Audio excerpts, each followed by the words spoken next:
നാരായണ.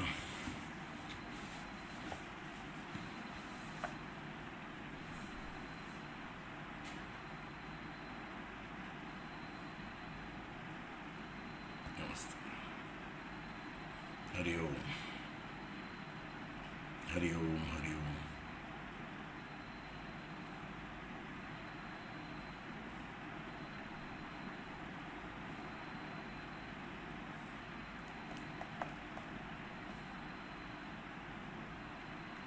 എല്ലാവർക്കും നമസ്കാരം.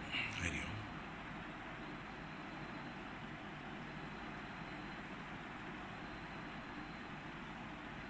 നമസ്തേ നമസ്തേ. ഹരി ഓം.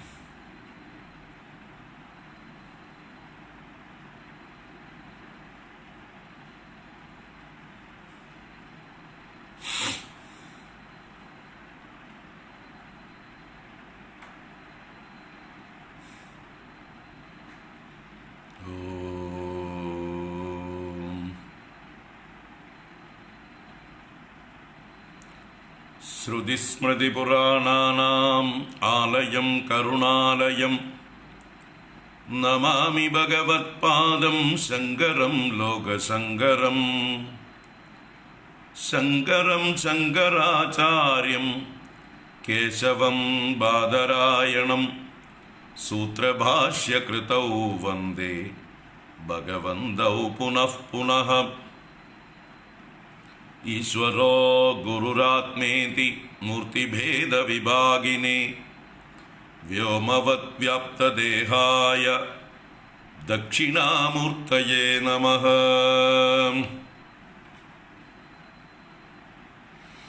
സദാശിവസമാരംഭാം ശങ്കരാചാര്യമധ്യമാം അസ്മദാചാര്യപര്യന്താം വന്ദേ ഗുരുപരമ്പരാം.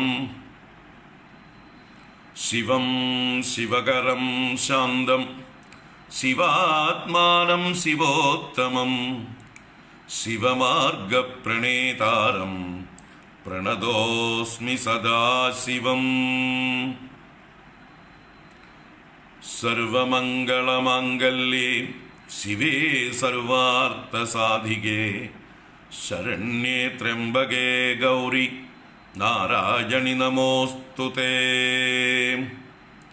സച്ചിദാനന്ദരൂപായ വിശ്വോത്പത്യാദിഹേതവേ താപത്രയ വിനാശായ ശ്രീകൃഷ്ണായ വയം നുമഃ. കൃഷ്ണായ വാസുദേവായ ഹരയേ പരമാത്മനേ പ്രണതക്ലേശനാശായ ഗോവിന്ദായ നമോ നമഃ. കൃഷ്ണായ വാസുദേവായ ദേവകീനന്ദനായ ച നന്ദഗോപകുമാരായ ഗോവിന്ദായ നമോ നമഃ. നമഃ പങ്കജനാഭായ നമഃ പങ്കജമാലിനി നമഃ പങ്കജനേത്രായ നമസ്തേ പങ്കജാംഗ്രയേ. പീതാംബരം കരവിരാജിത ശംഖചക്ര കൗമോദഗീ സരസിജം കരുണാസമുദ്രം രാധാസഹായമതിസുന്ദരമന്ദഹാസം വാതാലയേശമനിശം ഹൃദി ഭാവയാമി. നാരായണ.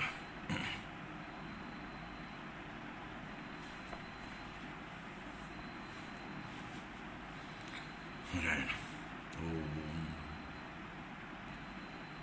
അജ്ഞാനാന്തർഗഹനപതിതാൻ ആത്മവിദ്യോപദേശൈഃ ത്രാതും ലോകാൻ ഭവദവശികാതാപസംപച്യമാനാൻ മുക്ത്വാ മൗനം വടവിടവിനോ മൂലതോ നിഷ്പദന്തി. ശംഭോർമൂർത്തിശ്ചരതി ഭുവനേ ശങ്കരാചാര്യരൂപാ. ശംഭോർമൂർത്തിശ്ചരതി ഭുവനേ ശങ്കരാചാര്യരൂപാ.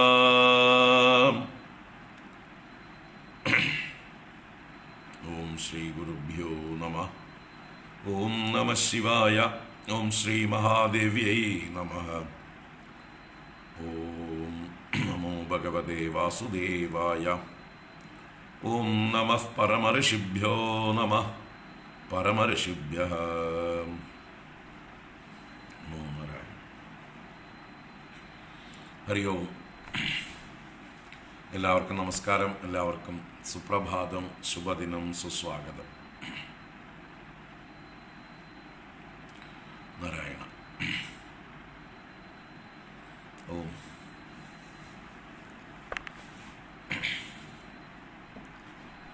ആദിശങ്കര ഭഗവത്പാദ സ്തോത്ര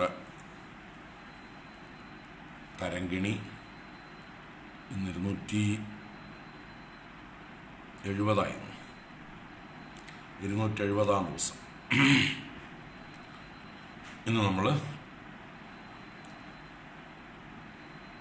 ആദിശങ്കര ഭഗവത്പാദരുടെ ഒരു സ്തോത്ര ഗംഗയിൽ കുളിക്കാൻ പോവുകയാണ്.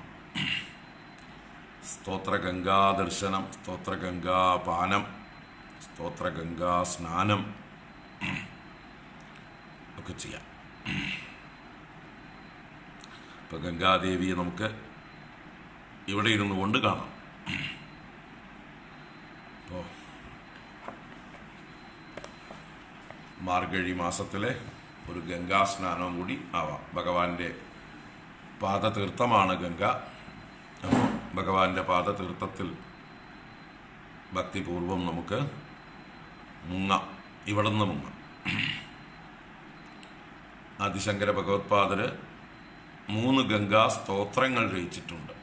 അതിൽ 2 അഷ്ടകം, 1 16 ശ്ലോകങ്ങളുള്ള ഗംഗാസ്തോത്രം.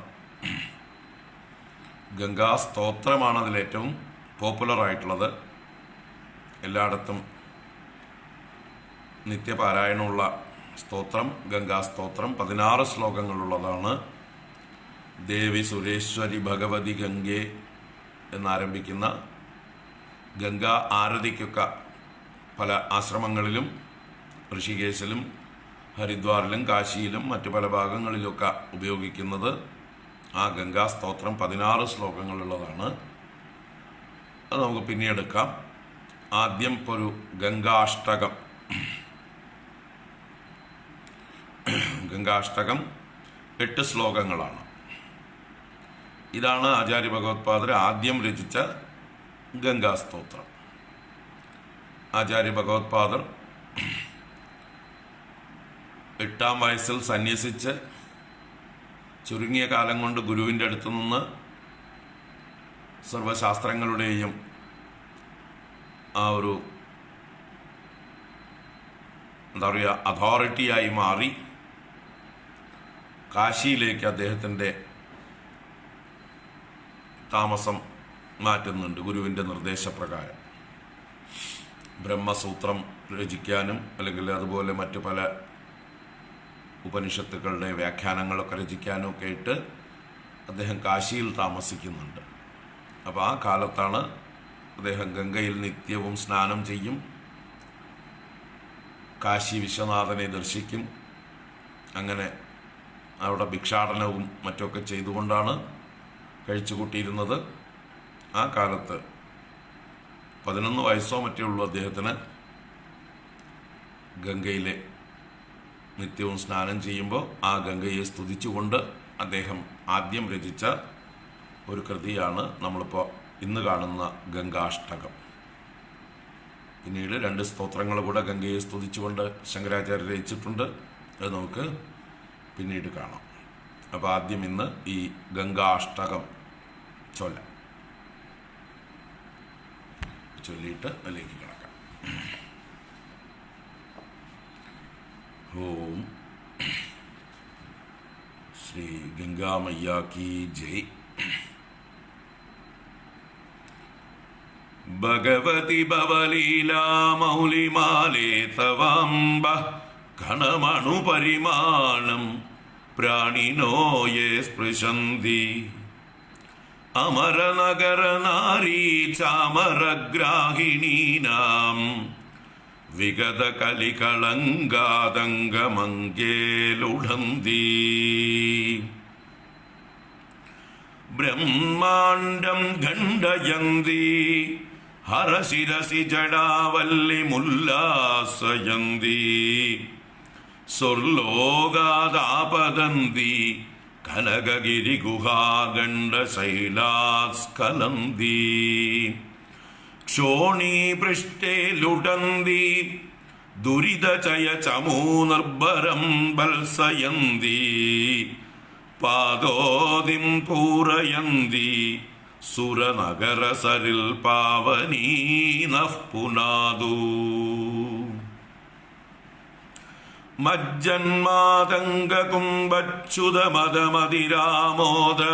മജ്ജന്മാതംഗകുംഭച്യുതമദമതിരാമോദമത്താളിജാലം സ്നാനൈ സിദ്ധാംഗനാനാം കുചയുഗവികളത് കുങ്കുമാസംഗപിംഗം സായം പ്രാതരമുനീനാം കുശകുസുമചയൈ ചിന്നതീരസ്തനീരം പായാന്നോ ഗംഗമംബഃ കരികരമകരാക്രാന്തരം ഹസ്തരംഗം ആദൗ ആദിപിതാമഹസ്യ നിയമവ്യാപാരപാത്രേ ജലം പശ്ചാത് പന്നകശായിനോ ഭഗവതഃ പാദോദകം പാവനം ഭൂയഃ ശംഭുജടാവിഭൂഷണമണിർ ജന്നോർമഹർഷേരിയം കന്യാ കൽമഷനാശിനി ഭഗവതി ഭാഗീരഥി പാതു മാം ശൈലേന്ദ്രാദവതാരിണി നിജജലേ മജ്ജജ്ജനോത്താരിണി പാരാവാരവിഹാരിണി ഭവഭയശ്രേണി സമുത്സാരിണി ശേഷാംഗൈരനുകാരിണി ഹരശിരോവല്ലീദളാകാരിണി കാശീപ്രാന്തവിഹാരിണി വിജയത്തെ ഗംഗാ മനോഹാരിണി കുതോ വിജീ തവ യദി ഗദാലോചനപദം ത്വമാപീതാ പീതാംബരപുരനിവാസം വിതരസി ത്വദുൽസംഗേ ഗംഗേ പതതി യദി കായസ്തനുഭൃതാം തദാ മാത ശാദക്രതവ പദലാഭോപ്യതിലഘുഃ ഭഗവതി തവ തീരേ നീരമാത്രാശനോഹം വിഗത വിഷയതൃഷ്ണഃ കൃഷ്ണമാരാധയാമി സകല കലുഷഭംഗേ സ്വർഗസോപാനസംഗേ തരളതരതരംഗേ ദേവി ഗംഗേ പ്രസീദ മാതര ജാഹ്നവി ശംഭു സംഗമിളിതേ മൗലൗ നിധായാഞ്ജലിം ത്വത്തീരേ വപുഷോവസാന സമയേ നാരായണാംഘ്രിദ്വയം സാനന്ദം സ്മരതോ ഭവിഷ്യതി മമ പ്രാണപ്രയാണോത്സവേ ഭൂയാത് ഭക്തിരവിച്യുത ഹരിഹരദ്വൈതാത്മികാ ശാശ്വതി ഗംഗാഷ്ടകമിദം പുണ്യം യഃ പഠേത് പ്രയതോ നരഃ സർവപാപ വിനിർമുക്തോ വിഷ്ണുലോകം സഗച്ഛതി ഗംഗാഷ്ടകമിദം പുണ്യം യഃ പഠേത് പ്രയതോ നരഃ സർവപാപ വിനിർമുക്തോ വിഷ്ണുലോകം സഗച്ഛതി വിഷ്ണുലോകം സഗച്ഛതി. ഇതി ആദിശങ്കര ഭഗവത്പാദകൃതം ഗംഗാഷ്ടകം സമ്പൂർണം.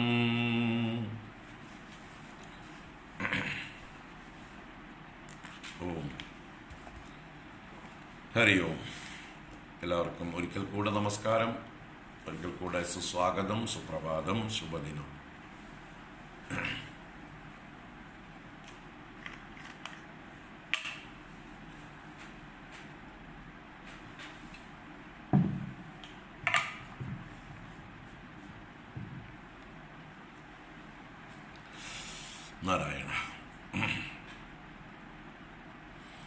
ഹരി ഓം.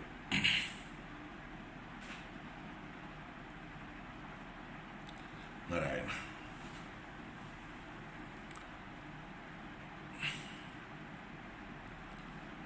അപ്പോൾ ആദിശങ്കര ഭഗവത്പാദരുടെ കാശി താമസകാലത്തെ അനേക കൃതികളിൽ വളരെ ആദ്യകാലത്ത് തന്നെ രചിക്കപ്പെട്ടതായിട്ടുള്ള ഏറ്റവും മനോഹരമായിട്ടുള്ള ഒരു ഗംഗാസ്തോത്രമാണ് നമ്മൾ ഇന്ന് കാണുന്നത്. ഗംഗാഷ്ടകം, 8 ശ്ലോകങ്ങൾ. അത് ഓരോ ശ്ലോകങ്ങളും വൃത്തങ്ങൾ മാറുന്നുണ്ട്, ഒരേ വൃത്തത്തിലല്ല രചിച്ചിരിക്കുന്നത്.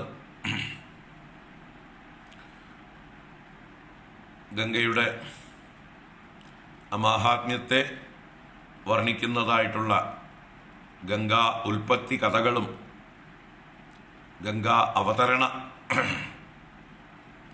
കഥകളുടെയൊക്കെ സൂചകങ്ങളായിട്ടുള്ള വിശേഷണങ്ങൾ ഓരോ ശ്ലോകത്തിലും വർണ്ണിച്ചുകൊണ്ടാണ് ഗംഗയെ നമുക്ക് പരിചയപ്പെടുത്തുന്ന, നമുക്കും നമ്മുടെ ഉള്ളിലും ഗംഗയോട് ബഹുമാനം വളർത്തുന്ന, ഗംഗയെ സ്തുതിക്കാൻ നമ്മെ പ്രേരിപ്പിക്കുന്ന അതിമനോഹരമായിട്ടുള്ള ഈ സ്തുതി രചിച്ചിരിക്കുന്നത്. ഭാരത സംസ്കാരത്തിൽ ഹിമാലയ പർവ്വതത്തിനും ഗംഗയ്ക്കും ഉള്ളതായിട്ടുള്ള സ്ഥാനം ഭാരതത്തിൻ്റെ ഒരു അച്ഛനും അമ്മയും പോലെയാണ് അവർ. ഭാരതത്തിൻ്റെ ഒരു പിതൃസ്ഥാനമാണ് ഹിമവാന് എങ്കിൽ ഭാരതത്തിൻ്റെ ഒരു മാതൃസ്ഥാനമാണ് ഗംഗാ ഭഗവതിക്ക്. ആർഷഭാരത സംസ്കാരം എന്ന് പറയുന്ന ഈ സംസ്കാരം ആവിർഭവിച്ചത് ഈ ഹിമവൽ സാനുക്കളിലാണ്. ആ ഹിമാലയത്തിൽ നിന്ന് എങ്ങനെയാണോ ആ മഹാത്മാക്കളുടെ ജ്ഞാനഗംഗ ഭാരതത്തിലേക്ക് ഒഴുകി വന്ന് ഭാരതത്തെ അനുഗ്രഹിക്കുന്നത്, അതിൻ്റെ ആ ഒരു അനുസ്യൂതത, അതിൻ്റെ ആ ഒരു നൈരന്തര്യം സൂചിപ്പിക്കും പോലെ തന്നെയാണ് ആ ഗംഗാ പ്രവാഹവും. അല്ലെങ്കിൽ ഇത് രണ്ടും പര്യായം തന്നെയാണ്. എങ്ങനെയാണോ ഗംഗ ഹിമവൽ ശിഖരങ്ങളിൽ നിന്ന് ഉത്ഭവിച്ച് സമതലങ്ങളിലേക്ക് ഒഴുകി ഭാരതത്തെ അനുഗ്രഹിക്കുന്നത്, അതുപോലെ തന്നെയാണ് ഹിമവൽ ശൃംഗങ്ങളിലാണ് മഹാത്മാക്കളുടെ തപസ്സികളായിട്ടുള്ള ഋഷീശ്വരന്മാരുടെ മുഴുവൻ ജ്ഞാനസമ്പാദനം ഉണ്ടായിട്ടുള്ളത്. അവരുടെ ആ ജ്ഞാനഗംഗ അവിടുന്ന് ഒഴുകി ഈ ഭാരതഭൂമിയെ മുഴുവൻ ആർദ്രമാക്കുകയാണ്. ഗംഗയില്ലായിരുന്നെങ്കിൽ വടക്കേ ഇന്ത്യ ഭൗതികമായും ശുഷ്കമായി പോയേനെ, മരുഭൂമിയായി പോയേനെ. അപ്പോൾ വടക്കേ ഇന്ത്യയുടെ ഏകദേശം പകുതിയോളം ഇന്ത്യ രാജ്യത്തിൻ്റെ സമ്പൽ സമൃദ്ധിക്ക്, ഐശ്വര്യത്തിന് എല്ലാം നിദാനമായിരിക്കുന്നത് ആ ഗംഗയുടെ അനുഗ്രഹമാണ്. ഹിമാലയത്തിൻ്റെ ഉന്നത ശൃംഗങ്ങളിൽ നിന്ന് പല ഭാഗത്തു നിന്നായിട്ടാണ് ഗംഗയുടെ ഉൽപ്പത്തി. മാനസ സരോവരമാണ് ഗംഗയുടെ സ്രോതസ് എന്ന് പറയാം. ആ മാനസ സരോവരം എന്നുള്ളത് കൈലാസനാഥനായ മഹാദേവന്റെ ആ ജട എങ്ങനെയാണോ ഒരു തടാകം പോലെ ഒരു പാത്രം പോലെയൊക്കെ ആക്കി ഗംഗയെ മുകളിൽ നിന്ന് സ്വീകരിച്ചത്, ആ ഒരു ഭഗവാന്റെ ജടയുടെ മുകളിലുള്ള ഒരു ജലപാത്രം അല്ലെങ്കിൽ ഒരു തടാകമാണ് മാനസ സരോവരം. ഹിമാലയം ഭഗവാന്റെ ശിരസിൻ്റെ സ്ഥാനം പോലെയാണ്. ഹിമാലയ പർവ്വതം മഹാദേവന്റെ ഒരു ശരീരമോ, അതിൽ കൊടുമുടികൾ ഭഗവാന്റെ ശിരസ്സോ, അതിൽ കൈലാസം ഭഗവാന്റെ ശിരസ്ഥാനമോ ഒക്കെയാണ്. അപ്പോൾ കൈലാസത്തിൽ തന്നെയാണ് മാനസ സരോവരവും. കൈലാസ പർവ്വതവും മാനസ സരോവരവും തൊട്ട് മുമ്പിൽ കിടക്കുന്നു. അപ്പോൾ ഭഗവാന്റെ ജടയിലുണ്ടാക്കിയിട്ടുള്ള ഒരു കുഴി കഥ നമുക്ക് കാണാം. ആ ഭഗീരഥന്റെ തപസ്സിന് ഭഗവാൻ പ്രസാദിച്ച്, മഹാദേവൻ പ്രസാദിച്ച് സ്വർഗത്തിലുള്ളതായിട്ടുള്ള ഗംഗയെ ഭൂമിയിലേക്ക് സ്വീകരിച്ചത് ഭഗവാനാണ്, മഹാദേവനാണ്. തൻ്റെ ജടയിലാണ് താങ്ങുന്നത്. അപ്പോൾ ആ ഒരു ജടയുടെ ഒരു സങ്കല്പം തന്നെയാണ് മാനസ സരോവരം. ആ ജടയിൽ നിന്ന് അതിൻ്റെ ഇടയിലൂടെ പല ഭാഗത്തേക്കും ഒഴുകുന്നത് പോലെ, മഹാദേവന്റെ ശരീരത്തെ നനയ്ക്കുന്നത് പോലെ ഭഗവാന്റെ ശരീരത്തിലൂടെ ഒഴുകി ഭാരതഭൂമിയെ മുഴുവൻ പവിത്രമാക്കുകയാണ് ഗംഗ. അപ്പോൾ അതുപോലെ തന്നെയാണ് ഈ മാനസ സരോവരത്തിൽ നിന്ന് അന്തർധാരകളായി വിവിധ ഭാഗത്തിലൂടെയാണ് ഗംഗയുടെ ഉൽപ്പത്തി. ഏത് ഗംഗയുടെ സ്രോതസ്സിലേക്ക് പോയാലും അതിന് മാനസ സരസ്സുമായി ഒരു അന്തർധാര, ഒരു സങ്കല്പം ഉണ്ട്.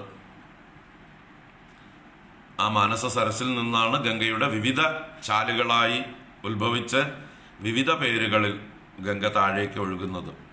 അപ്പോൾ ഹിമാലയത്തിൽ പല കൊടുമുടികളിൽ നിന്നാണ് ഗംഗ ഉത്ഭവിക്കുന്നത്. ഏറ്റവും പ്രധാനപ്പെട്ടത് ഭാഗീരഥി എന്നുള്ള ആ പ്രവാഹമാണ്.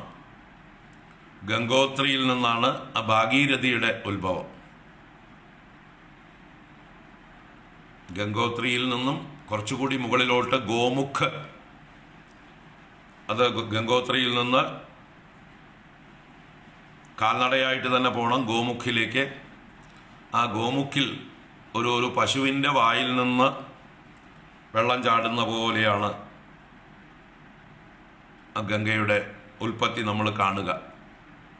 അതിൻ്റെ മുമ്പുള്ള ഉത്ഭവം, അതിന് മുമ്പുള്ള പ്രവാഹം നമുക്ക് കാണാൻ സാധിക്കില്ല. അപ്പോൾ അന്തർവാഹിനിയായി അതുവരെ വന്ന് അവിടുന്ന് നിരന്തരമായിട്ട് ഒരു പശുവിൻ്റെ വായു പോലെയുള്ള ഒരു ഗുഹയിൽ നിന്ന് പുറത്തേക്ക് ഒഴുകുന്നു. അതുകൊണ്ടാണ് അതിന് ഗോമുഖ് എന്ന പേര്. ഗോവിൻ്റെ മുഖത്തിൽ നിന്ന് ഒഴുകുന്നത് പോലെ അതുപോലെയുള്ള ഒരു പാറയാണ്, ഒരു ഗുഹയാണ്. അതിൻ്റെ ഉള്ളിൽ നിന്നാണ് ഗംഗയുടെ മുഖ്യധാരയായ ഭാഗീരഥിയുടെ ഉത്ഭവം. എന്നിട്ട് ഗംഗോത്തരി, ആ ഗംഗോത്തരിയിലാണ് ഭഗീരഥൻ തപസ്സനുഷ്ഠിച്ചത്. നമുക്ക് ഗംഗോത്തരിയിൽ പോയി കഴിഞ്ഞാൽ ആ ഭഗീരഥൻ തപസ് ചെയ്ത സ്ഥലമൊക്കെ, ഭഗീരഥ താൽ എന്നൊക്കെ പറഞ്ഞ് ഭഗീരഥൻ തപസ് ചെയ്ത പാറ പുറവും അതൊക്കെ കാണാൻ പറ്റും നമുക്ക്. ഭഗീരഥന്റെ ആശ്രമമൊക്കെ അവിടെയാണ് ഉണ്ടായിരുന്നത്. നമ്മുടെ ശ്രീരാമസ്വാമിയുടെ വളരെ പൂർവീകനായിരുന്ന ഒരു മഹാരാജർഷി ചക്രവർത്തി, അദ്ദേഹത്തിൻ്റെ പിതൃക്കൾക്ക് ഗതി കിട്ടാൻ വേണ്ടി, സകരന്മാർക്ക് ഗതി കിട്ടാൻ വേണ്ടി ആ ഭഗീരഥന്റെ പ്രയത്നം കൊണ്ടാണ് ഭൂമിയിലേക്ക് ഗംഗാദേവി അവതരിച്ചത്. അപ്പോൾ ആ ഗംഗാ അവതരണം അത് ഗംഗോത്തരിയിൽ ആ ഗോമുഖ് എന്നുള്ള സ്ഥാനത്തിൽ നിന്ന് നമുക്ക് കാണാം. ഗംഗോത്രിയിൽ നിന്നും ഒരു 14 കിലോമീറ്ററോളം ട്രക്കിംഗ് ചെയ്ത് മുകളിലോട്ട് പോകണം.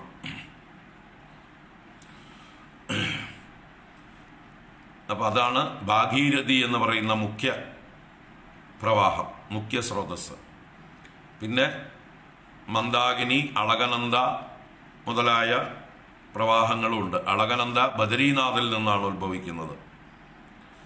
ബദരീനാഥ് ധാമത്തിലാണ് ഒരു ഗുഹയിൽ നിന്ന് വരുന്നത് പോലെയാണ് അളകനന്ദയുടെ വരവ്. അതും ആ ഗുഹയിലേക്ക് എത്തുന്നത് മാനസ സരസിൽ നിന്നാണെന്നാണ് അവിടെയുള്ളവർ പറയുക. അങ്ങനെ ആ അളകനന്ദയിലേക്ക് സരസ്വതി നദിയും വന്ന് ലയിക്കും. അവിടെയുള്ള ബദരീനാഥിലുള്ള സരസ്വതിയുടെ പ്രഭവം രണ്ടും കൂടി ലയിച്ചിട്ട് ഒഴുകി വരുന്നതാണ് അളകനന്ദ. നല്ല തെളിഞ്ഞ ജലമാണ്. ഭാഗീരഥി ഇത്തിരി കലങ്ങി മറിഞ്ഞു വരും. അതും കഴിഞ്ഞ് കേദാർനാഥിൽ നിന്ന് ആരംഭിക്കുന്നതാണ് മന്ദാകിനി എന്ന് പറയുന്ന പ്രവാഹം. ഏറ്റവും അതും ഒരു കലങ്ങി മറിയുന്ന ഒരു പ്രവാഹമാണ് കേദാർനാഥിൽ നിന്നുള്ളതായിട്ടുള്ള മന്ദാകിനി. ഇതെല്ലാം ഓരോ ഗുഹയുടെ ഉള്ളിൽ നിന്ന് വരുന്ന പോലെയാണ്. എന്നിട്ട് താഴേക്ക് താഴേക്ക് വരുന്തോറും വലുതായി വലുതായി വലുതായി വരും. അങ്ങനെ ഓരോ സ്രോതസ്സിൽ നിന്നും 300ഓളം കിലോമീറ്റർ ഓടിയിട്ടാണ് എല്ലാം ഹരിദ്വാരത്തിലേക്ക് എത്തുമ്പോഴേക്കും സംഗമിച്ചിട്ടുണ്ടാവും. അതിനു മുമ്പ് പല ഭാഗത്തായിട്ട് ദേവപ്രയാഗ്, രുദ്രപ്രയാഗ്, വിഷ്ണുപ്രയാഗ്, നന്ദപ്രയാഗ്, കർണപ്രയാഗ് എന്നൊക്കെ പറഞ്ഞ പ്രയാഗങ്ങളുണ്ട്. പ്രയാഗങ്ങൾ എന്നാൽ ഗംഗയുടെ വിവിധ ശാഖകൾ സംഗമിക്കുന്നതായിട്ടുള്ള സ്ഥാനങ്ങളാണ്. അങ്ങനെ പല സ്ഥാനത്ത് സംഗമിച്ച് ഗംഗയുടെ വിവിധ കൈവഴികളെല്ലാം കൂടി ഒന്നായി ഋഷികേശിലെത്തുമ്പോഴേക്കും എല്ലാം ഒന്നായിട്ടുണ്ടാവും. ഹരിദ്വാറിലേക്ക് എത്തുമ്പോഴേക്കും വളരെ വിശാലമായി ഒഴുകുണ്ടാവും. പിന്നീട് അവിടുന്ന് നെഹ്റുവിൻ്റെ കാലത്ത്, നെഹ്റുവിൻ്റെയും ഇന്ദിരാഗാന്ധിയുടെയൊക്കെ കാലത്താണ് ഇന്ദിരാഗാന്ധിയുടെ കാലത്താണ് ഒരു കെനാലായിട്ട് ഡൽഹിയിലേക്ക് അതിനെ ആനയിക്കേണ്ട വലിയൊരു ഇത്, നെഹ്റു കെനാൽ എന്നാണ് അതിന് പേരിട്ടിരിക്കുന്നത്. അപ്പോൾ ഗംഗയുടെ ഏറ്റവും കൂടുതൽ വെള്ളം വരുന്ന വഴി ആ കെനാൽ വഴിക്ക് തിരിച്ചുവിട്ടിരിക്കുകയാണ്. മറ്റ് പഴയ ഒറിജിനൽ അതിൻ്റെ വഴിയിലൂടെ അത് ഒഴുകിക്കൊണ്ടും ഇരിക്കുന്നുണ്ട്. അത് നമ്മുടെ അലഹബാദിലൂടെയും കാശിയിലൂടെയും ബീഹാറിലൂടെയൊക്കെ ഒഴുകി ഗംഗാസാഗരത്തിൽ, ബംഗാൾ ഉൾക്കടലിൽ ഗംഗാസാഗര ആ മുഖത്ത് ചെന്ന് സമുദ്രവുമായി സംഗമിക്കുന്നതായിട്ടുള്ള അതുവരേക്ക് എത്രയോ കിലോമീറ്ററുകളോ ആയിരക്കണക്കിന് കിലോമീറ്ററുകളോളം ദൂരത്തിലാണ് ഗംഗ ഒഴുകിക്കൊണ്ടിരിക്കുന്നത്. അപ്പോൾ ആ ഗംഗാജലം കൊണ്ട് പവിത്രമാണ് വടക്കേ ഇന്ത്യ. ആ ഗംഗാജലത്തിൻ്റെ അനുഗ്രഹമാണ് അവിടുത്തെ ഫലഭൂയിഷ്ഠത. അവിടെയുള്ള കൃഷിക്കാർക്ക് മുഴുവൻ മാതാവാണ് ഗംഗ. അല്ലെങ്കിൽ എല്ലാവർക്കും തന്നെ, ഭക്തജനങ്ങൾക്കും എല്ലാവർക്കും ഗംഗാ മയ്യാ കീ ജയ് എന്നാണ് അവർ ഗംഗയെ ദർശിക്കുമ്പോൾ തന്നെ പറയുക, ഗംഗയെ സ്മരിക്കുമ്പോൾ തന്നെ പറയുക, ഗംഗാ മയ്യാ കീ ജയ്. മയ്യ എന്നാൽ മാതാ എന്നർത്ഥം. അപ്പം ഗംഗാമാതാവിന് ജയം ആശംസിക്കുന്നവർ ജയ് വിളിക്കുന്നു. അങ്ങനെ ആ ഗംഗാ മയ്യാ കീ ജയ് എന്നുള്ളത് വടക്കേന്ത്യയിൽ വളരെ പ്രശസ്തമായിട്ടുള്ള ഒരു പ്രയോഗമാണ്. അപ്പം അങ്ങനെയുള്ള ആ ഗംഗയെ കാശിയിൽ വെച്ചിട്ടാണ് ആദിശങ്കര ഭഗവത്പാദർ ആദ്യമായിട്ട് കാണുന്നത്. അദ്ദേഹം ആ കാശിയിൽ വെച്ച് ആദ്യമായിട്ട് സ്തുതിച്ച സ്തുതിയാണ് ഈ ഗംഗാഷ്ടകം. അന്ന് അദ്ദേഹത്തിന് ശിഷ്യഗണങ്ങളൊന്നും അധികമായിട്ടില്ല. അദ്ദേഹം ഗുരുവിൽ നിന്ന്, ഗോവിന്ദ ഭഗവത്പാദരിൽ നിന്ന് വിദ്യാഭ്യാസം കഴിഞ്ഞ് അദ്ദേഹത്തിൻ്റെ നിർദ്ദേശപ്രകാരം കാശിയിൽ ചെന്നിരുന്ന് ഭാഷ്യങ്ങൾ രചിച്ചു കൊണ്ടിരിക്കുന്ന കാലമാണ്. അപ്പോഴാണ് ദിവസവും ഗംഗാ സ്നാനം, ഗംഗാ ദർശനം, ഗംഗയിൽ സ്നാനം കഴിഞ്ഞ് ഗംഗാജലം എടുത്തുകൊണ്ട് വന്ന് കമണ്ഡലൂരിൽ ഗംഗാജലം കൊണ്ടുവന്ന് കാശി വിശ്വനാഥന് എന്നും അഭിഷേകം ചെയ്യും ആചാര്യ ഭഗവത്പാദരും. അങ്ങനെ കാശി വിശ്വനാഥ ദർശനവും അഭിഷേകവും ചെയ്ത് ഭിക്ഷാടനവും ചെയ്ത് തൻ്റെ ഭാഷ്യരചനയും ശിഷ്യന്മാരെ പഠിപ്പിക്കലുമൊക്കെ ആയിട്ട് കാശിയിൽ അദ്ദേഹം താമസിക്കുമ്പോഴാണ് ഈ ഗംഗാസ്തോത്രം രചിച്ചത് എന്ന് പറയപ്പെടുന്നു. അപ്പോൾ നമുക്ക് ഓരോ ശ്ലോകത്തിലൂടെ ഗംഗയുടെ മഹിമ കാണാം. ആ ഗംഗയുടെ അവതരണ കഥയും എല്ലാം അതിലൂടെ സൂചിപ്പിക്കുന്നുണ്ട്. നമുക്ക് നോക്കാം.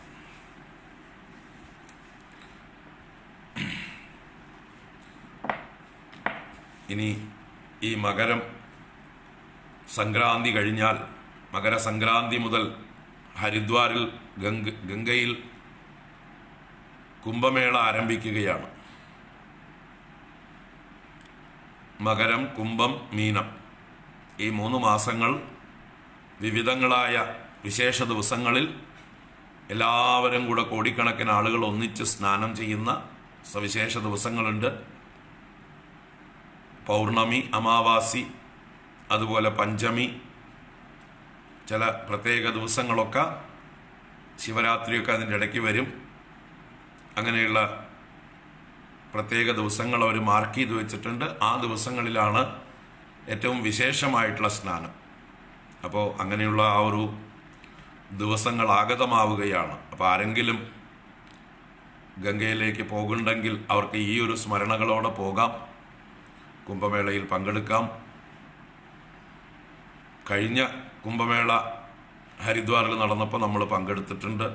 2009 ഓരോ 12 വർഷവും കൂടുമ്പോഴാണ് ഹരിദ്വാറിലെ കുംഭമേള നടക്കുക. അപ്പോൾ 2009 കഴിഞ്ഞു, 2021 ആവണു, 12 വർഷം. അന്ന് കുറേ ദിവസം അവിടെ താമസിച്ച് ഋഷികേശിലും ഹരിദ്വാറിലുമായി അങ്ങോട്ടും ഇങ്ങോട്ടും ഷട്ടിലടിച്ചുകൊണ്ട് പല പ്രാവശ്യം സ്നാനം ചെയ്യാൻ സാധിച്ചു കുംഭമേളയുടെ ഇടയിൽ ഹരിദ്വാറിൽ. പിന്നെ 3 വർഷം കൂടുമ്പോൾ മറ്റു സ്ഥലങ്ങളിലാണ് കുംഭമേള.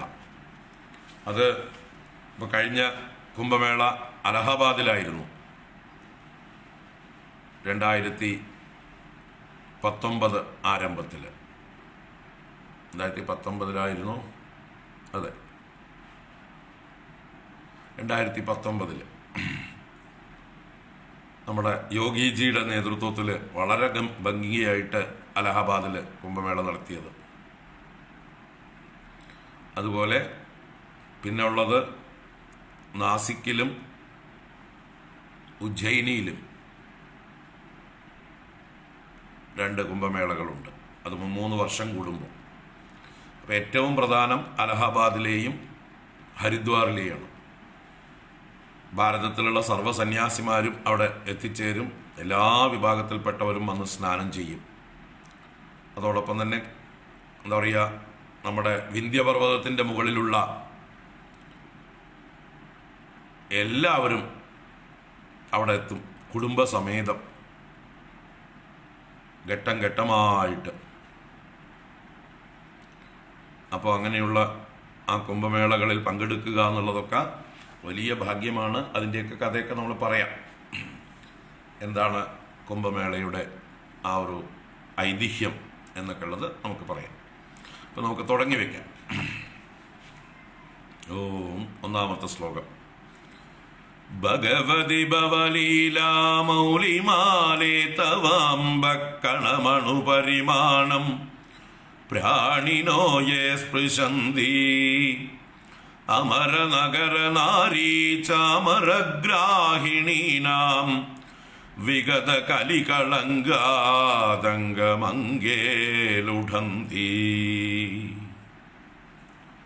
ഭഗവതി ഭവലീലാ മൗലിമാലേ തവാംബക്കണമണു പരിമാണം പ്രാണിനോ യേ സ്പൃശന്തി അമരനഗര നാരീ ചാമരഗ്രാഹിണീനാം വിഗത കലികളങ്കാതംഗമംഗേ ലുഢന്തി. സംബോധന ആദ്യം തന്നെ ഭഗവതി, ഭഗവതി എന്നാണ്. ഗംഗ ഭഗവതി തന്നെയാണ്. ഭഗങ്ങളെല്ലാം തികഞ്ഞവൾ തന്നെയാണ്. ഐശ്വര്യം, വീര്യം, യശസ്, ശ്രീ, ജ്ഞാനം, വൈരാഗ്യം എന്നിങ്ങനെയുള്ള ആ ഗുണങ്ങളെല്ലാം തികഞ്ഞ ഒരു ദേവി തന്നെയാണ് ഗംഗ. മഹാദേവന്റെ പത്നി സങ്കല്പവും ഉണ്ട് ഗംഗയ്ക്ക്. ദേവി തന്നെയാണ് ഗംഗാദേവി. ആ ഗംഗാദേവിയെ ഭഗവതി ഭഗവതി എന്ന് തന്നെയാണ് സ്തോത്രങ്ങളിലൊക്കെ അഭിസംബോധന ചെയ്യുന്നത്.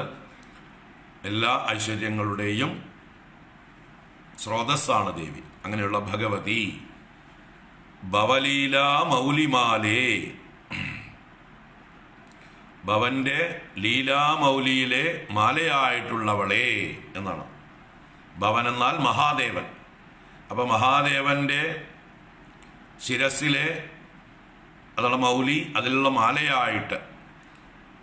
അപ്പോൾ മഹാദേവൻ ലീലയായി തൻ്റെ മൗലിയിൽ മാലയായി ധരിച്ചിരിക്കുന്നു. ആരെ? ഗംഗാദേവിയെ. അല്ലേ? സാധാരണ അമ്മമാരൊക്കെ തലമുടി കെട്ടിക്കഴിഞ്ഞാൽ അതിൽ പൂ ചൂടും, മൗലിയിൽ മാല ചൂടും. അപ്പോൾ അതുപോലെ ഇവിടെ എങ്ങനെയാണോ ഭഗവാൻ കൃഷ്ണന് മയിൽപീലി മൗലിക്ക് അലങ്കാരമായിരിക്കുന്നത്, അതുപോലെ ഇവിടെ ഭഗവാൻ മഹാദേവൻ തൻ്റെ മൗലിക്ക് അലങ്കാരമാക്കിയിരിക്കുന്നത്, മാല ചൂടും പോലെ ചാർത്തിയിരിക്കുന്നത് സാക്ഷാൽ ഗംഗാ ഭഗവതിയെ തന്നെയാണ്. അപ്പോൾ ഭവന്റെ ലീലയായ മൗലിയിലെ മാലയായിരിക്കുന്നവളെ, ഭവൻ ലീലയായി മൗലിയിൽ മാലയായി ധരിച്ചിരിക്കുന്നവളെ എന്നാണ് സംബോധനയാണ് ഇവിടെ. ഭഗവതി ഭവലീലാ മൗലിമാലേ തവാംബക്കണമണുപരിമാണം പ്രാണിനോ യേ സ്പൃശന്തി. തവ അമ്പക്കണം അണുപരിമാണം. തവ അമ്മയുടെ അമ്പക്കണം, അമ്പക്കണം എന്ന് പറഞ്ഞാൽ ജലകണം, അമ്പസിന്റെ ഒരു കണം. അണുപരിമാണം, അണുപരിമാണം ഒരു അണുവിന്റെ അളവിൽ ഒരു തുള്ളി. അണുപരിമാണം ഏ പ്രാണിനഃ സ്പൃശന്തി, ഏത് പ്രാണികളാണോ സ്പർശിക്കുന്നത്, സ്പർശിച്ചാൽ മതി, ദർശിച്ചാൽ മതി, സേവിച്ചാൽ അതിലും പുണ്യം, അതിൽ സ്നാനം ചെയ്താൽ അതിലും പുണ്യം. അപ്പോൾ ഇവിടെ സ്പൃശന്തി എന്ന് പറഞ്ഞു, ഇവിടെ സ്പർശിക്കുക എന്നതുകൊണ്ട് എല്ലാം ഉദ്ദേശിച്ചു. അപ്പൊ തവ അമ്പക്കണം അണുപരിമാണം ഏ പ്രാണിന സ്പൃശന്തി, അവർക്ക് എന്താണ് കിട്ടുന്നതായിട്ടുള്ള ഫലം? ആ ഗംഗാ ദർശനത്തിന്റെ, ഗംഗാ സ്പർശനത്തിന്റെ, ഗംഗാ പാനത്തിന്റെ, ഗംഗാ സ്നാനത്തിന്റെ ഒക്കെ ഫലം പറയുകയാണ്. അമരനഗര നാരീ ചാമരഗ്രാഹിണീനാം വിഗത കലി കളങ്കാതംഗം അങ്കേ ലുടന്തി എന്ന് പറഞ്ഞാല്, അമരനഗരം എന്ന് പറഞ്ഞാൽ സ്വർഗം, അമരന്മാരുടെ നഗരം സ്വർഗഭൂമി. അവിടെയുള്ള നാരികൾ, അവിടെയുള്ള അപ്സര സ്ത്രീകൾ, ദേവസ്ത്രീകൾ, അവര് ചാമരങ്ങൾ ഗ്രഹിച്ചിട്ടുണ്ട് കയ്യില്. എന്തിനാ? ഈ ജലപാനം, ഗംഗാജലപാനം ചെയ്തവരെ സേവിക്കാൻ. അപ്പൊ നമ്മൾ ഇവിടുന്ന് ഗംഗാജലപാനവും ചെയ്ത് സ്വർഗത്തിലേക്ക് പോവുകയാണെങ്കിൽ നമ്മളെ സ്വീകരിക്കാനും ശുശ്രൂഷിക്കാനും സേവിക്കാനുമായിട്ട് അവിടെ അമര നാരികൾ മത്സരിച്ച് നിൽക്കുന്നുണ്ടാവും നമ്മളെ സ്വീകരിക്കാൻ, അവരുടെ കയ്യിൽ ചാമരം ഗ്രഹിച്ചുകൊണ്ട്. അങ്ങനെ വെഞ്ചാമരം പിടിച്ചുകൊണ്ട് ചാമരഗ്രാഹികളായിക്കൊണ്ട് വിഗത കലി കളങ്കാതംഗം, എല്ലാ കലികളങ്ക ആതങ്കങ്ങളും വിഗതമായിട്ട്, കലികാലത്തുള്ളതായിട്ടുള്ള സർവദോഷങ്ങളും പാപങ്ങളും ഭയവും എല്ലാം വിഗതമായിട്ട്, എല്ലാ അശുഭങ്ങളും നീങ്ങിയവരായിട്ട് എന്നർത്ഥം. കലികളങ്കം എന്ന് പറഞ്ഞാൽ പാപങ്ങളാണ്, എല്ലാം നമ്മൾക്ക് ദുരിതങ്ങൾ ഉണ്ടാക്കുന്ന, ദുഃഖങ്ങൾ ഉണ്ടാക്കുന്ന ആ അശുഭങ്ങളാണ്. എല്ലാ കളങ്കങ്ങളും ആതങ്കങ്ങളും അല്ലെങ്കിൽ ഭയവും ആങ്സൈറ്റിയും എല്ലാ ദുഃഖങ്ങളും നീങ്ങി വിഗതന്മാരായി ആ ഗ്രാഹിണീനാം എന്ന് പറഞ്ഞാൽ ആ വെഞ്ചാമരം പിടിച്ചിരിക്കുന്ന ദേവസ്ത്രീകളുടെ അങ്കേ ലുടന്തി, അംഗം എന്നാൽ മടിത്തട്ട്, ലുടന്തി എന്ന് പറഞ്ഞാൽ ശയിക്കുന്നു, വിശ്രമിക്കുന്നു എന്നൊക്കെ അർത്ഥം. അപ്പൊ ഗംഗാ സ്നാനമോ ഗംഗാ പാനമോ ഗംഗാ ദർശനമോ ഗംഗാ സ്പർശനമോ ഒക്കെ ചെയ്യുന്നതായിട്ടുള്ള ആളുകളെ ദേവസ്ത്രീകൾ അവരുടെ മടിയിൽ കിടത്തി ചാമരം കൊണ്ട് വീശി ശുശ്രൂഷ ചെയ്യാനുള്ളതായിട്ടുള്ള അത്രയും മഹത്വം അവർക്കുണ്ടാകുന്നു എന്നർത്ഥം. അപ്പൊ ആ ഗംഗാ സ്പർശനത്തിന് നമ്മളെ മഹത്വവൽക്കരിക്കാനുള്ള, നമുക്ക് മഹിമ തരാനുള്ള, നമ്മുടെ എല്ലാ കളങ്കങ്ങളും പോയി പവിത്രീകരിക്കാനുള്ള ശക്തി, എല്ലാവരാലും ബഹുമാനിക്കാനുള്ളതായിട്ടുള്ള ആ ഒരു അർഹത നമുക്ക് ഉണ്ടായിത്തീരുന്നു എന്ന് പറയാം.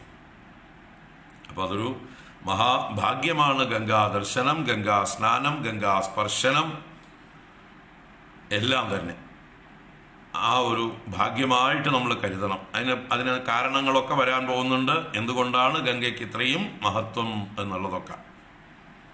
അപ്പോൾ ആ ഭവലീല മൗലിമാലേ, മഹാദേവന്റെ ശിരസിൽ ലീലയായി മാലയായി ധരിച്ചിരിക്കുന്ന അലയോ ഭഗവതി, ദേവിയുടെ ജലത്തിന്റെ ഒരു കണമെങ്കിലും ഏതെങ്കിലും പ്രാണികൾ സ്പർശിച്ചാൽ അവര് ദേവസ്ത്രീകളാൽ സേവിതരായിത്തീരുന്നു സ്വർഗലോകത്ത്.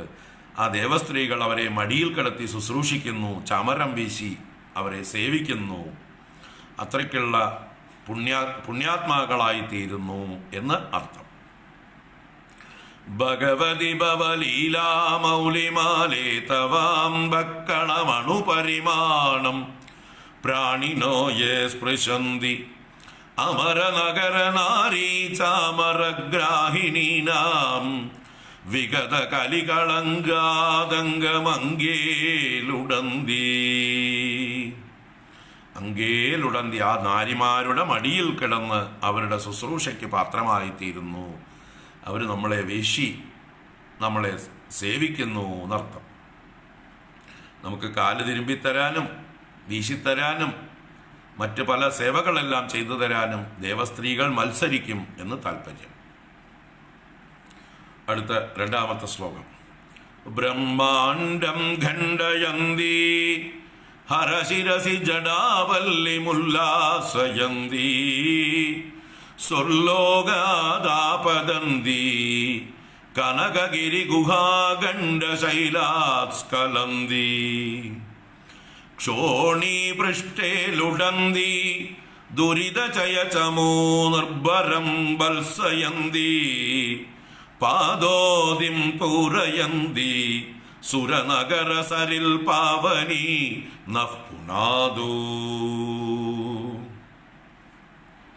ബ്രഹ്മാണ്ഡം ഖണ്ഡയന്തി ഹരശിരസി ജടാവല്ലിമുല്ലാസയന്തി സുർലോകാദാപതന്തി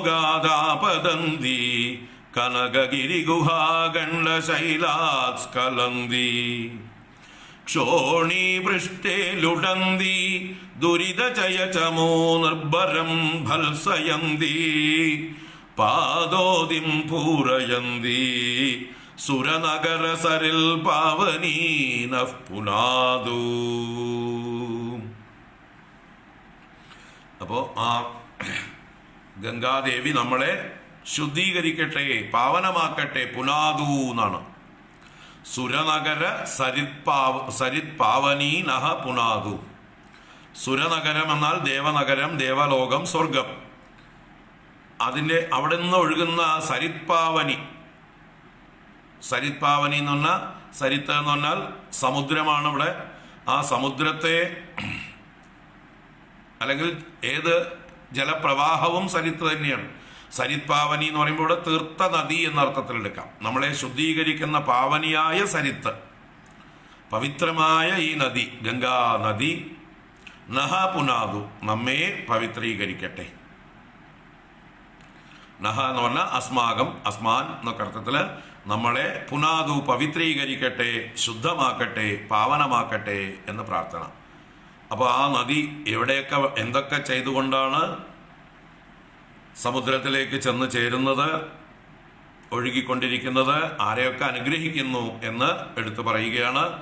ബ്രഹ്മാണ്ഡം ഖണ്ഡയന്തി ഹരശിരസി ജടാവല്ലിമുല്ലാസയന്തി സ്വർലോകാദാപതന്തി കനകഗിരിഗുഹാഖണ്ഡശൈലാസ്കലന്തി ക്ഷോണീപൃഷ്ടേ ലുടന്തി ദുരിതചയചമോ നിർഭരം ഭത്സയന്തി പാദോദിം പൂരയന്തി.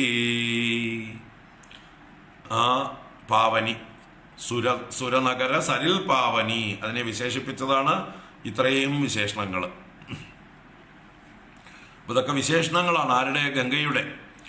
ബ്രഹ്മാണ്ഡം ഖണ്ഡയന്തി, ഈകാരാന്ത ശബ്ദങ്ങളായിട്ടാണ്, നാമമായിട്ടാണ് ദേവിയെ വിശേഷിപ്പിക്കുകയാണ്.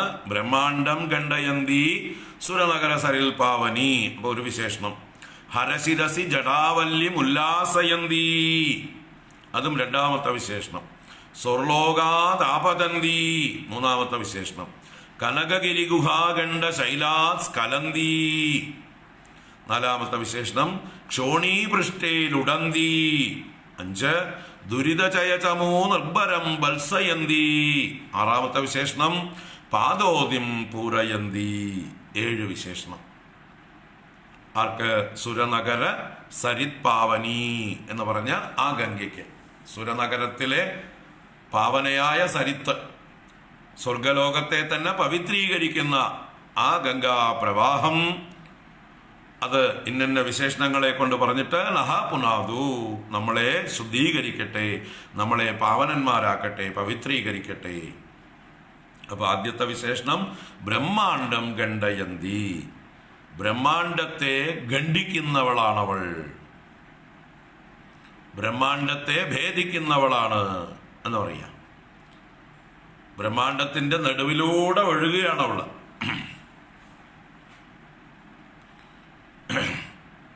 അപ്പോ ഈ ഗംഗയുടെ ഉൽപ്പത്തി ഇനി 4ാമത്തെ ശ്ലോകത്തിലും സൂചിപ്പിക്കുന്നുണ്ടെങ്കിലും ഇപ്പൊ തന്നെ പറഞ്ഞളയാം. നമ്മൾ വാമനാവതാരം കാണുന്നുണ്ട് നാരായണീയത്തിൽ, അല്ലേ?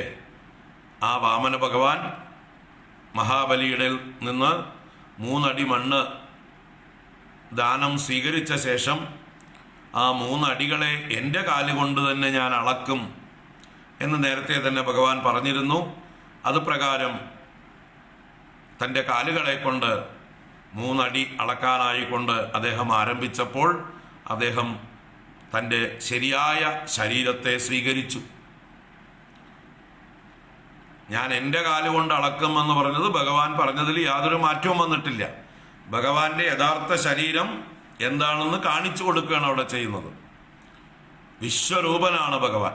അപ്പൊ ആ വിശ്വരൂപനായി എല്ലാ ലോകങ്ങളും തൻ്റെ ശരീരത്തിലാക്കിക്കൊണ്ട് 14 ലോകങ്ങളെയും തൻ്റെ ശരീരത്തിലാണെന്ന്, എൻ്റെ ശരീര അവയവങ്ങളാണ്, എൻ്റെ ശരീരത്തിലെ ഭാഗങ്ങളാണ് ഈ 14 ലോകങ്ങളും,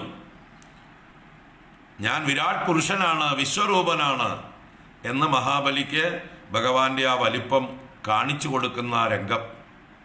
അപ്പോൾ ഭഗവാൻ 2 കാലും 2 ദിശയിലേക്ക് പിടിച്ചിട്ടുണ്ട്. അപ്പോൾ ഒരു കാല് മുകളിലേക്ക് ഉയർത്തിയ കാല് മുകളിലുള്ള ലോകങ്ങളെ മുഴുവൻ അളന്ന് ഊർധ്വലോകങ്ങളായിട്ടുള്ള സ്വർഗലോകം, ജനലോകം, മഹർലോകം, തപോലോകം, അതിനു മുകളിലുള്ളതായിട്ടുള്ള സത്യലോകം വരെ എത്തി. സത്യലോകമാണ് ബ്രഹ്മദേവന്റെ വാസസ്ഥാനം.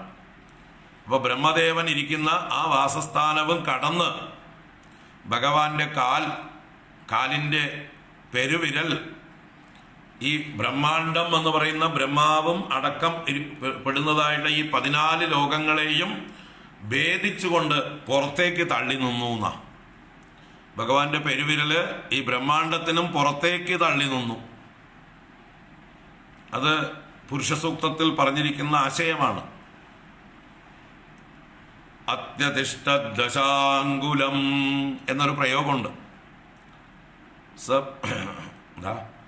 സഹസ്രശീർഷാ പുരുഷഃ സഹസ്രാക്ഷ സഹസ്രപാദ് സഭൂമിം വിശ്വതോ വൃത്വാ അത്യതിഷ്ഠദശാങ്കുലം.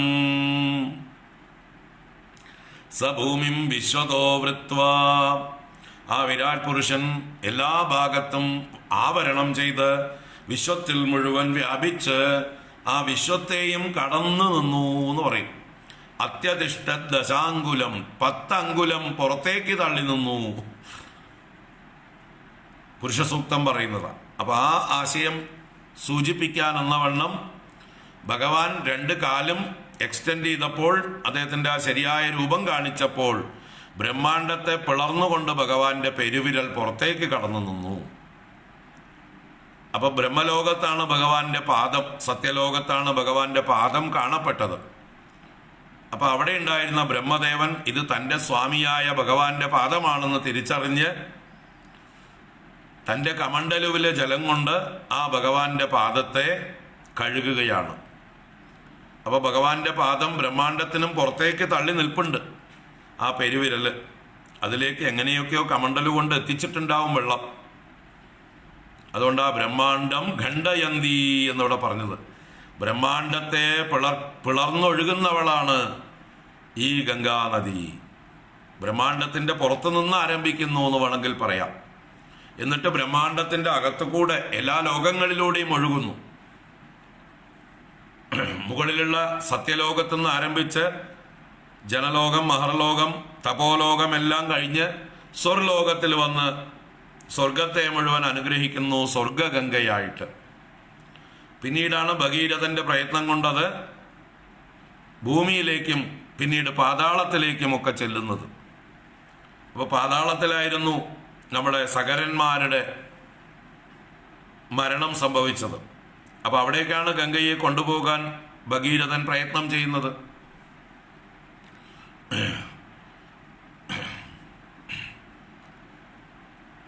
ആ ഭഗീരഥന്റെ പ്രയത്നം പാതാളത്തിലേക്ക് കൊണ്ടുപോകാനാണ്. പാതാളത്തിലാണ് സകരന്മാർ ഭസ്മമായി കിടക്കുന്നത്. അവർക്ക് ഗതി കൊടുക്കണം. അപ്പൊ പാതാളം എന്ന് പറയുമ്പോൾ താഴെയുള്ള ഏറ്റവും താഴെയുള്ള ലോകമാണ്. 14 ലോകങ്ങളിൽ അതലം, വിതലം, സുതലം, രസാതലം, മഹാതലം, തലാതലം, പാതാളം. ഏറ്റവും താഴെയാണ് പാതാളം. അപ്പൊ സത്യലോകം മുതൽ പാതാളം വരെ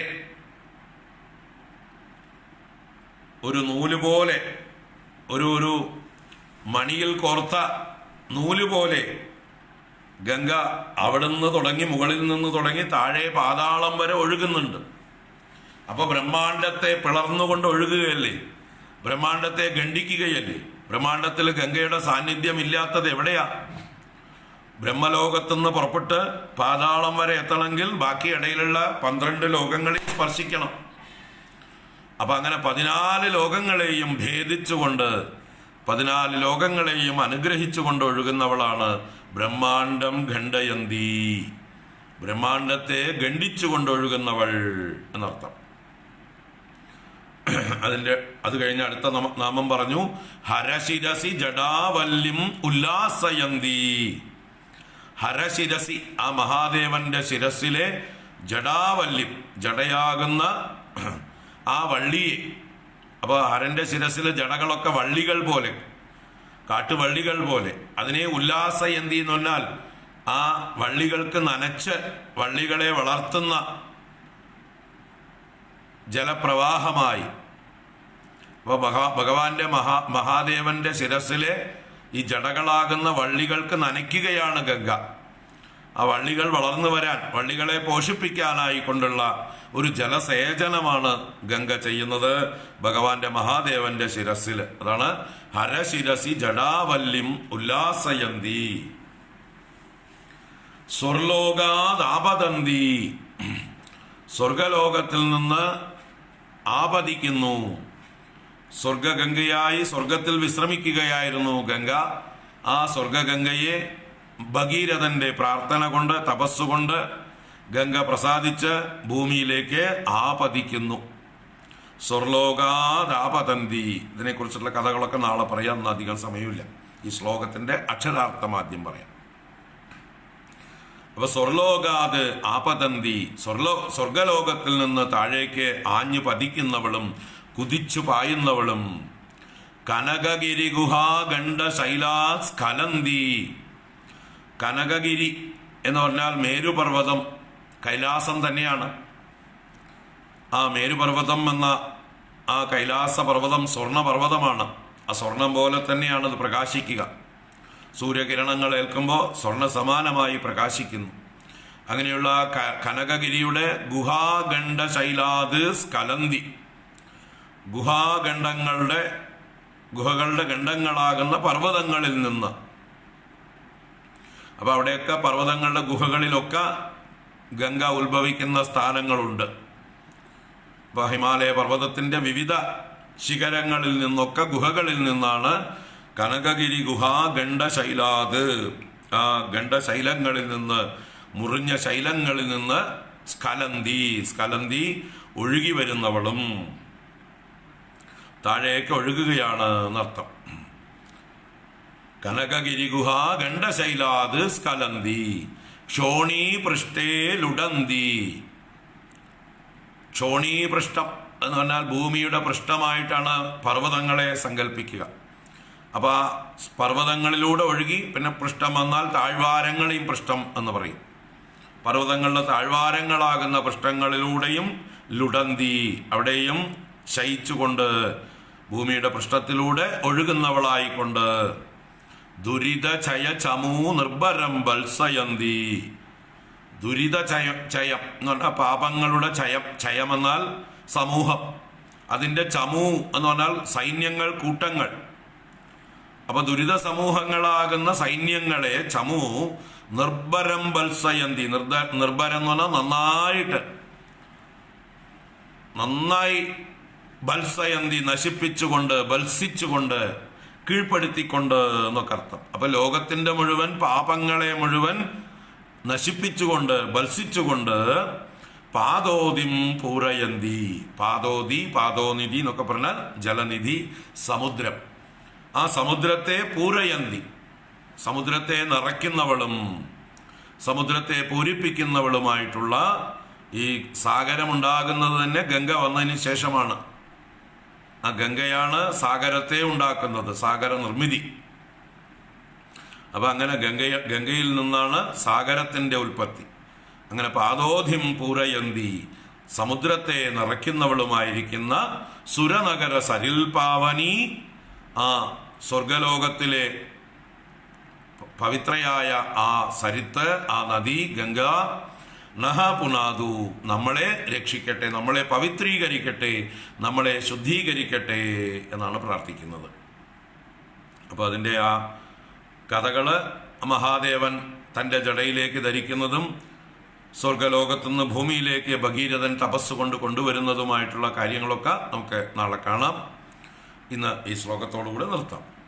ബ്രഹ്മാണ്ഡം ഗണ്ഡയന്തി ഹരശിരസി ജടാവല്യമുല്ലാസയന്തി സ്വർലോകാദാപതന്തി കനകഗിരിഗുഹാഗണ്ഡശൈലാസ്കലന്തി ക്ഷോണി പൃഷ്ഠേ ലുടന്തി ദുരിതചയമോ നിർഭരം വത്സയന്തി പാദോദിം പൗരയന്തി സുരനഗര സരിൽ പാവനീനഃ പുനാദോ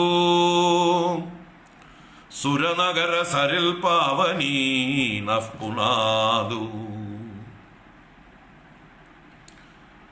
ഗംഗാ മയ്യാ കീ ജയ്. സർവത്ര ഗോവിന്ദ നാമ സങ്കീർത്തനം ഗോവിന്ദ ഗോവിന്ദ. കായേന വാചാ മനസേന്ദ്രിയൈർവാ ബുദ്ധ്യാത്മനാ വാ പ്രകൃതേ സ്വഭാവാത് കരോമി യദ്യത് സകലം പരസ്മൈ നാരായണായേതി സമർപ്പയാമി. ഓം ശാന്തി ശാന്തി ശാന്തി. ഹരി ഓം ശ്രീ ഗുരുഭ്യോ നമഃ. ഹരി ഓം. ഇന്നൊക്കെ മതി, ബാക്കി നാളെ തുടരാം.